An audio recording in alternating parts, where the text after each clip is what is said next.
Atenção! Começa agora uma teleaula de língua portuguesa do ensino médio. Você vai assistir a teleaula de número 28. Bons estudos!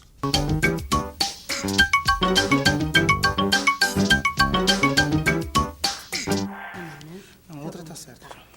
Oi, você tá acostumado a me ver interpretando a Maristela, né? Aquela que trabalha de dia, estuda à noite, não tem tempo a perder. Mas na teleaula de hoje eu vou ser uma advogada. É isso aí. E a doutora aqui vai me assistir em assuntos jurídicos. Ele tá querendo dizer que eu estou aqui para ajudar o taxista a entender um pouco mais sobre a linguagem que os advogados usam. É, porque assistir também quer dizer ajudar. E você vai saber por quê assistindo a teleaula de hoje. Não é isso? É isso aí.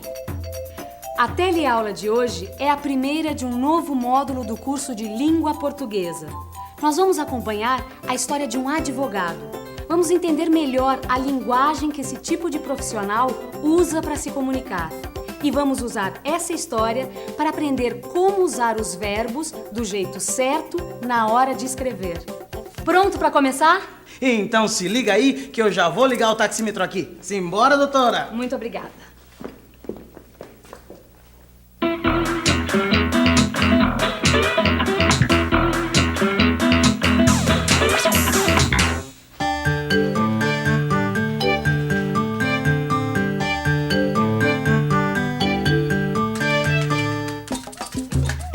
Com a sua permissão.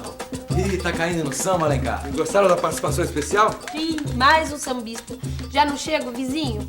Que isso, Lígia? Você não consegue ler jornal e ouvir música ao mesmo tempo? Eu não tô lendo jornal. Não? Explica pra ele, Machado. Alencar, ela tá fazendo uma pesquisa.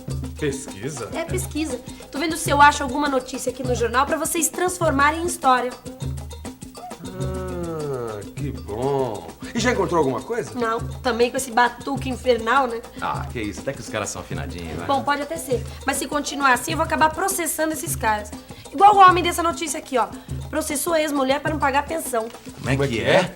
Não sei pra que tanto espanto. Tá escrito aqui, ó. Operário processa a ex-mulher pra não pagar pensão.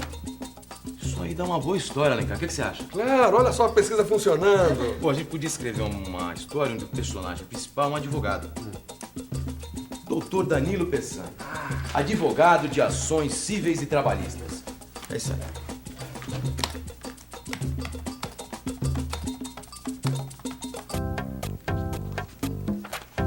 Ações cíveis e trabalhistas são comigo mesmo.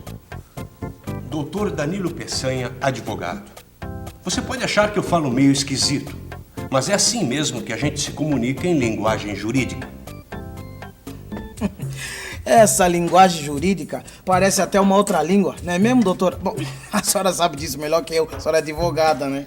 Os profissionais da área de direito, quer dizer, os advogados, juízes, promotores, são profissionais que têm um jargão especializado. Jargão é como se fosse assim uma espécie de gíria profissional, é isso? É mais ou menos isso. Nós usamos até mesmo palavras em latim.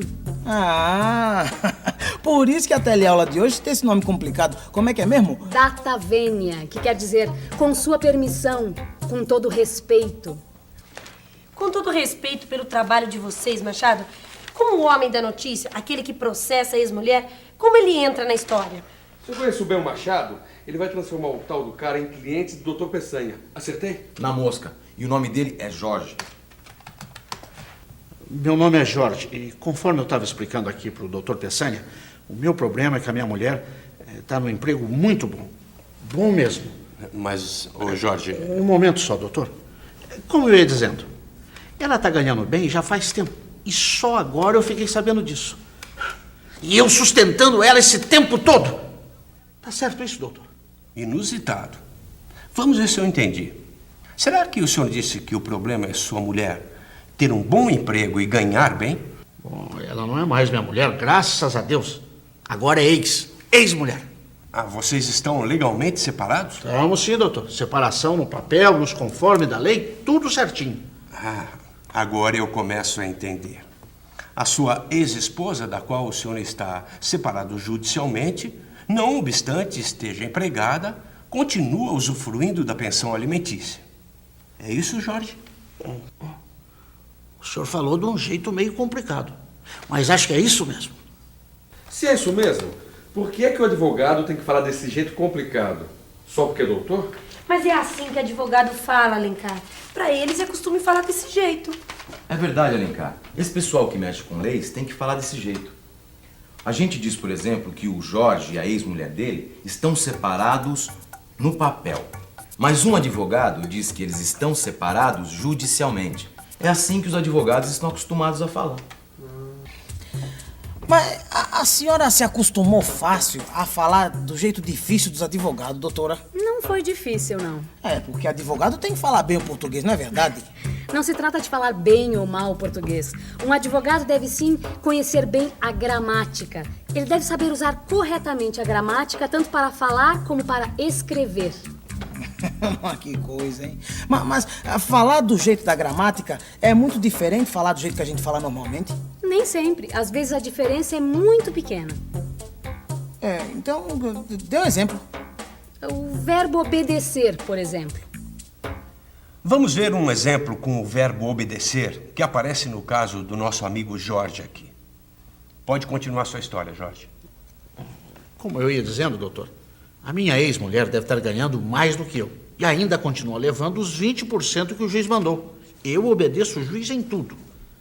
Você prestou atenção no que o Jorge disse? Você pode repetir a última frase, por favor, Jorge? Claro que posso. Eu obedeço o juiz em tudo.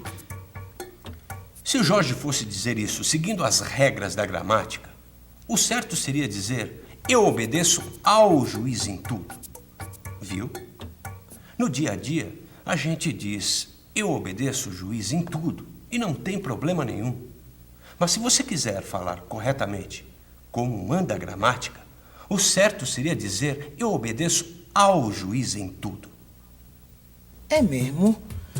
Mas por que o certo é obedecer ao juiz, doutora?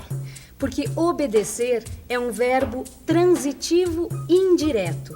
Quer dizer, é um verbo que vem sempre acompanhado de uma preposição. Neste caso, a preposição a, que se juntou ao artigo o e formou a palavra ao. Por isso dizemos obedecer ao juiz. Como é que eu vou saber se eu tô ou não tô usando o verbo nos conformes da gramática? Você tem que ver a regência verbal. Regência.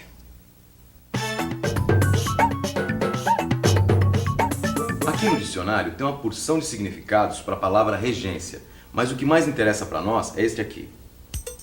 Regência, gramática, relação entre as palavras de uma oração ou entre as orações de um período. Então, regência verbal deve ser a relação entre o verbo e as palavras que vêm depois dele. Não é isso? Regência verbal é isso mesmo. A relação de dependência entre os verbos e as palavras que complementam estes verbos. Se o doutor está dizendo, deve ser verdade, né? Deve. Nesse caso, proponho-me a demonstrar a verdade até que não reste nenhuma dúvida. E você, Jorge, será a principal testemunha. Eu? Levante a mão direita. Assim. Perfeito. Jura dizer a verdade, somente a verdade, nada mais que a verdade? Juro. Senhores do júri, existem certos verbos que são acompanhados de apenas um complemento. O verbo amar, por exemplo. Jorge, você amava sua ex-mulher? Quando eu estava casado com ela, sim. Eu amava minha ex-mulher. A resposta da testemunha é uma evidência irrefutável. Ele disse: eu amava minha ex-mulher. Prestem atenção nesta frase. Olhem bem para a palavra que acompanha o verbo amar. A palavra é minha. Minha. Um pronome, senhores do júri, e não uma preposição. Não é verdade, Jorge? Sem dúvida. Então você admite que o verbo amar não precisa de um complemento, de uma preposição? Admito sim, doutor. E você sabia que verbos assim são chamados de transitivos diretos? Eu estou sabendo agora. E você? Você sabe agora o que é regência verbal? Agora eu sei. Ué, sabe o quê? Agora eu sei como é que funciona essa história de regência verbal. Olha aqui no dicionário. Vocês estão vendo essas letrinhas aqui, ó, depois do verbo amar? V, T, D. Já vi. Isso Isso quer dizer o quê? Quer dizer que amar é um verbo transitivo direto. Vamos ver outro verbo. Deixa eu ver aqui. Esse aqui, ó. O verbo gostar. Ah, agora tá escrito VTI. Que quer dizer que gostar é um verbo transitivo indireto. Ou seja, gostar vem acompanhado de preposição. Vamos ver se é verdade. Lígia, diz uma coisa aí que você gosta. Eu gosto de viajar. Viu? Ela disse gosto de. De é preposição. Por isso, gostar é um verbo transitivo indireto. Tá entendido? Ah, agora eu entendi. Se tem uma preposição acompanhando um verbo, ele é transitivo indireto. Mas quando é que ele é transitivo direto? Um verbo transitivo direto, ele tem um complemento só. Ele não precisa de preposição. Certo. Então, obedecer é um verbo transitivo indireto. Mas a gente sempre usa ele como se fosse transitivo direto. Acertei? Acertou em cheio. E tem mais algum outro caso que é assim que nem esse? Tem sim. O caso mais comum é do verbo assistir. Ah, não. A senhora não vai me dizer que tá errado eu falar que ontem eu assisti o jogo na televisão. Segundo a gramática, não. Você pode dizer que viu o jogo na televisão ontem. Mas se você usar o verbo assistir no lugar de ver, o certo é falar: ontem eu assisti ao jogo na televisão. Quando assistir significa ver, ele é um verbo transitivo indireto, precisa de preposição. Sem a preposição, ou seja, como verbo transitivo direto, assistir quer dizer ajudar, dar assistência. Essa aí vai ser difícil de eu me acostumar, viu? Mas não precisa se preocupar com isso. Não tem problema nenhum falar assim. A não ser se você virar advogado. É! E quem sabe um dia a gente não se encontra no tribunal e em vez de eu estar assistindo ao julgamento, eu vou estar assistindo o meu cliente. E o cliente do Dr. Peçanha, Machado, vai ser assistido ou não vai? Eu acho justo que ele não pague mais a pensão para a ex-mulher. Afinal, ela ganha mais que o coitado. Não sei não. O que você acha, Lígia? Ai, eu não quero dar palpite nessa história. Em briga de marido e mulher não se mete a colher. Se é assim, vamos deixar o Dr. Peçanha contar o fim da história. A história acabou no Tribunal de Justiça. Entramos com uma ação revisional de pensão alimentícia.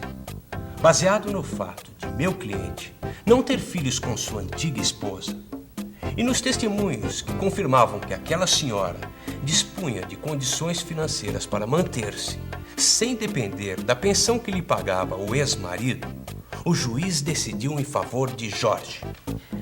O que ele está dizendo é que eu não preciso mais pagar pensão para minha ex-mulher. O doutor aqui fala difícil, mas sabe o que fala. Mas você pode entender melhor o que eu falo. No seu livro de estudos, você vai encontrar outras informações sobre linguagem jurídica que podem ser muito úteis na sua vida. Mas antes, como é de praxe... Se liga que aí vem revisão. E atenção, se liga aí, que é hora da revisão. Na teleaula de hoje, nós conhecemos um pouco da linguagem jurídica, a maneira de se expressar dos profissionais da área de direito. Vimos também que a regência verbal é a relação entre o verbo e seus complementos, e que às vezes ela é diferente na linguagem coloquial e na linguagem formal. Vimos ainda que um verbo é transitivo direto quando não precisa do complemento de uma preposição, e quando precisa, ele é um verbo transitivo indireto. E aqui termina a primeira teleaula desse novo módulo de língua portuguesa. Mas as aventuras do Dr. Peçanha continuam na próxima, hein? Até lá!